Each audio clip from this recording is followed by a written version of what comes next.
Today we are looking at the brand new Osee G7 Pro, an ultra bright 7-inch monitor. Now Osee sent me this to test and review, however like always they have no say in this video whatsoever, nor do they get to see it before it goes live. So what makes this monitor so special? Well, without doubt, it's the 3000 nit display that you've got going on here. At the moment, I've got it set to the lowest setting, but when you put it up to max, you can get a really bright screen that you can clearly see even in sunny conditions. If you're used to using monitors like the Atomos Shinobi or the Ninja or any other sort of monitor in a similar price bracket, you'll know that often they'll limit to about 1000 nits, and if you're lucky you might find one that can go up to 2000. But this being 3000 nit display really does help in those brighter conditions. 1000 nit display is okay, you can get by with it in most outdoor conditions. However, when it gets a bit brighter, when you are dealing in direct sunlight, then it really does become a problem. And that's where I think this monitor comes in. It really does transform where you can actually use a monitor without having to use like a sunshade or sun hood to make it actually work outdoors. Now for me, when I'm working abroad a lot, that is a game changer. A big frustration I've had with other monitors is they're just simply not bright enough. And I would like to use a viewfinder, but they're often quite expensive. So this is hopefully a great alternative, giving me the brightness that I need.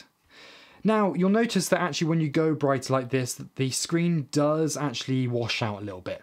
There definitely isn't as much contrast when you're putting out the full max brightness compared to when you have it set to a lower setting.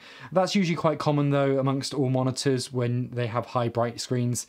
Often you'll see there's a bit of sacrifice in the contrast that you get to get that extra brightness out of the screen. That said, in terms of the colour and the sharpness, they are very good. The sharpness is absolutely excellent. You can definitely check focus on this thing without a problem. And I think having a 7-inch screen really does help with that.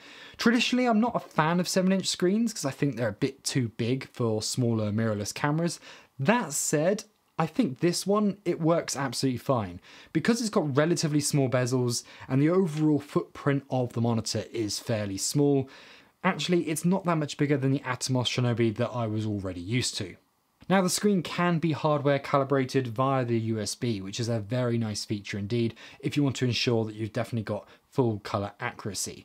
One thing that I am a big fan of is on the back, and you have got a USB-C input which you can use for camera control, which works surprisingly well. It works with a wide range of cameras and gives you sort of the basic functions that you'd expect. Personally, I prefer using physical buttons on the camera, but it's nice to have it there. But where I think USB-C is more exciting is the fact that you can power this camera off USB-C power delivery. So if you're using a V-Lock battery that has power delivery, then you can use that instead of D-Tap or instead of using MPF batteries on the back, as you can see here. That said, it does come with a locking D-Tap DC barrel connector there, so it's very secure if you want to go down that path. But I am a big fan of USB-C. I think it's just a nicer system to use, and honestly that's the way I'm trying to shift all my kit towards, just because it's just so readily available. Speaking of the power requirements for this screen, now if you have it set to the highest bright setting, up to 3000 nits, of course it's going to use a lot more power. I found from testing that if you connect up a 50 watt-hour battery to this thing, you're going to get about 3 hours of battery life at full max brightness. So take that into consideration. Say if you're using a V-Lock battery with your camera setup and this monitor on top, that's roughly how long you'll get just out of the monitor on its own at full brightness. As you'd expect, this monitor has got all of the functions that you'd expect from any camera monitor nowadays. It used to be a special feature to get, LUTs being able to apply or false color. No, that's expected on pretty much even the cheapest monitor nowadays, and they've included it all here.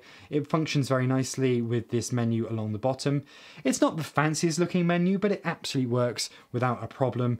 And it gives you plenty of options to set different values and different settings for each of the various things you want to use on here. So you can even have pages as well, which is cool. So you can set up different functions along the bottom, and then you can switch between the different modes just by swiping left and right. This is a really neat way of being able to customize for different situations. So perhaps you have one that's more designed for frame guides and another one that could be more based around exposure, whatever it may be. And you you can set these up and customize them as much as you like, and you've got 8 different options there to save as presets.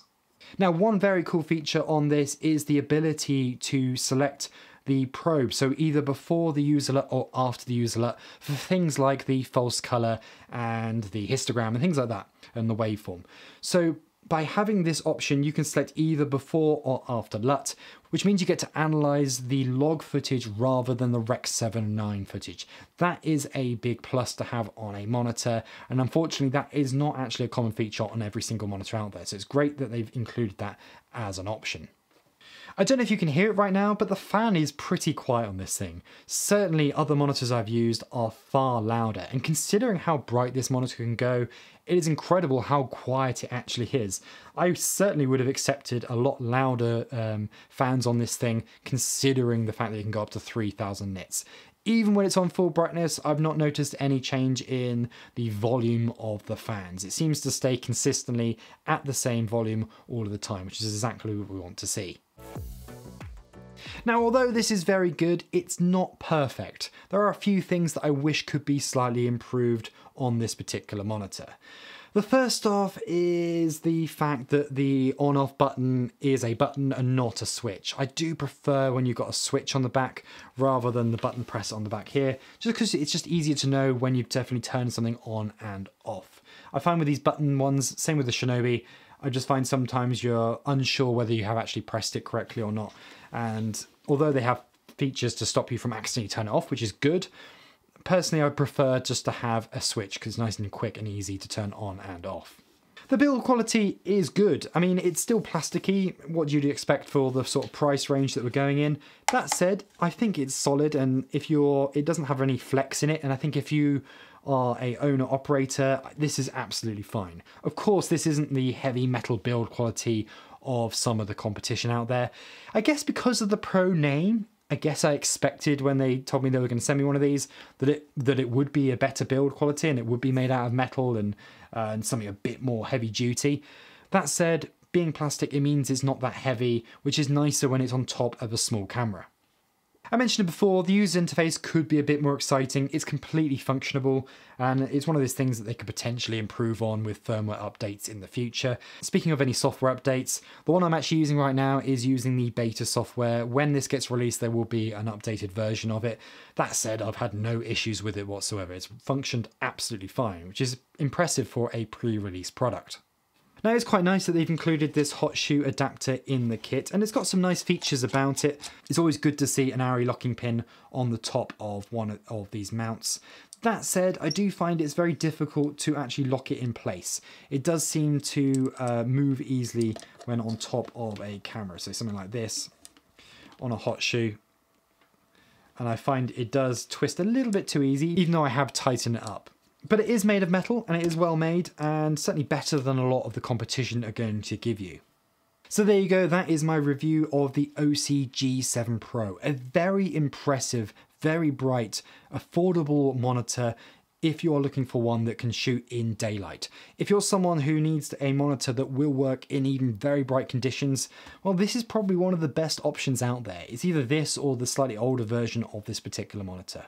It's great, it's got SDI in and out, it's great that it's got HDMI in and out, and I love the fact that you've got a USB-C port there for being able to power the camera or connecting up to your camera for camera control. I do think this is probably one of the best monitoring options you can get out there right now, unless you're spending a lot more money on something like a small HD.